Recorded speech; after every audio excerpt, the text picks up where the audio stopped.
Hello, all you lovely people out there. I get asked almost on a daily basis, what can I do as a side hustle? Now, what I normally say to people is do something that you enjoy and something that you're good at. Make two lists, all things that appear on both. That's what you should do. Or do something that's available to you, like stuff that, might be around you, whatever it is. Could be car parts, whatever. You know what I mean? Do that, whatever's close. But I wanted to go over one of my side hustles today, and that is flipping, buying and selling furniture and antiques. So this is what I do, right, in a nutshell. And this is what I'll explain what you can do too, if you have an interest in those things.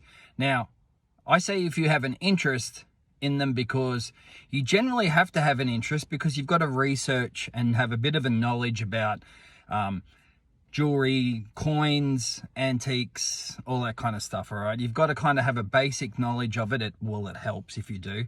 So you can see things and know their worth. Like, it's okay to research. You don't want to be researching, looking up every single thing. It'll take you forever, all right? It's a side hustle, not a full-time gig. If you have an interest in that kind of stuff, let me explain. Now, you used to be able to go to second-hand places and buy stuff and flip it, but they've kind of cottoned on to people doing that, so the prices aren't cheap like they used to be. You can go to other, like, furniture, second-hand retail furniture places and get things, but that's a real palaver, lugging all the furniture around and stuff like that, so I wouldn't recommend doing that anymore either. But for the antique side of things, coins, bits and pieces, antiquities, whatever you want to call them, all that stuff, this is what I do. Jump on Google in your area, your state, city, whatever. Jump on Google, look up online auction houses, and that'll give you a list. You might have 3 or 4, you might have 1, you might have none. They're not everywhere. But have a look for what's close to you. Most of the auctions nowadays, because of the pandemic and all that stuff, are online. But what they'll do is, say you have an auction house. Say you have Greg's Auction House, all right? Jump on Greg's Auction House. They'll generally have an auction once a month. They'll put out the catalog beforehand. You sign up to get on a mailing list to get the catalog. They'll send the catalog out to you and you can scan over it and do your research. Like, East Rhodesian silver pennies from 1930 lot, or whatever, you know what I mean? Look up stuff that's in the catalog, get prices, and then make a short list of the things that you think you'd be able to resell, all right? So you know what's going to be able to, what prices you should pay and what price you'll be able to sell it for, and that profit margin in between. Now, you could just keep it at that, you know what I mean? Go through the online catalog and then jump on the online auction and then just bid and whatever, and sometimes you buy stuff, sometimes you don't. There's a big margin for things happening with this kind of arena, you know what I mean? Some things a lot of people will buy, they know they're worth whatever, and they'll spend more to get it. Sometimes things slip through the cracks, you can get a bargain, resell, blah, blah, blah.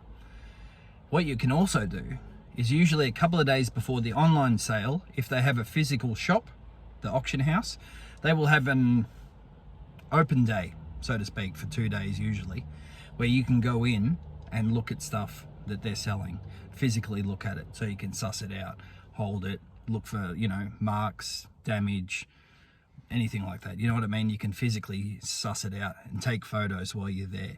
The good thing too is you can take photos of something and then send that to people who might be interested, because unbeknownst to them, it's going to auction, and they can tell you, yes, I'd be interested in that or not, and ask them what they'd be willing to pay. So if you know someone that deals in coins and you go to an auction house and they're selling a bunch of coins, by all means, take a photo of the coins or snapshot it out of the catalog, or just send it to them without a photo.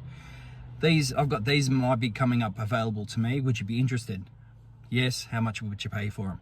Okay, cool. And then you go onto the online auction and bid what you think you can, or see what you can bid to get them, see what you can get them for. I'm mumbling my words. And then if you can get them for a low enough price to resell and make a profit, all good. But that's what I do. So I pick up furniture here and there from different places, and I go to online auctions and open auction houses and physically look at things too. I enjoy it.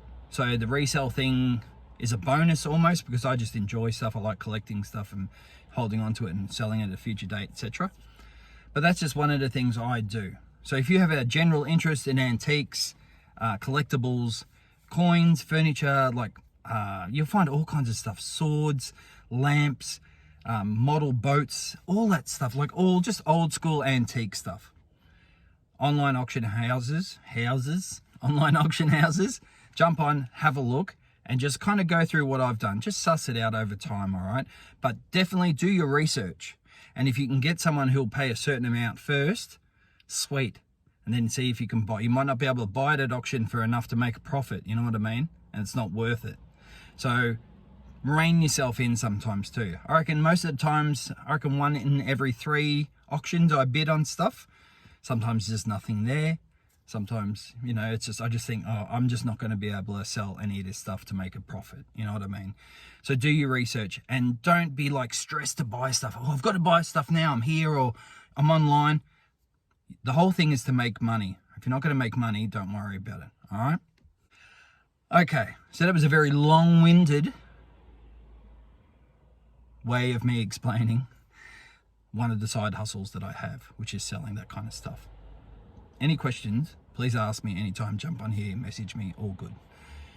Take care. Have a great day. It's just starting to rain. I've just been to the gym. I am a little bit hyped up, hence the dodgy video perhaps. Take care. See you soon.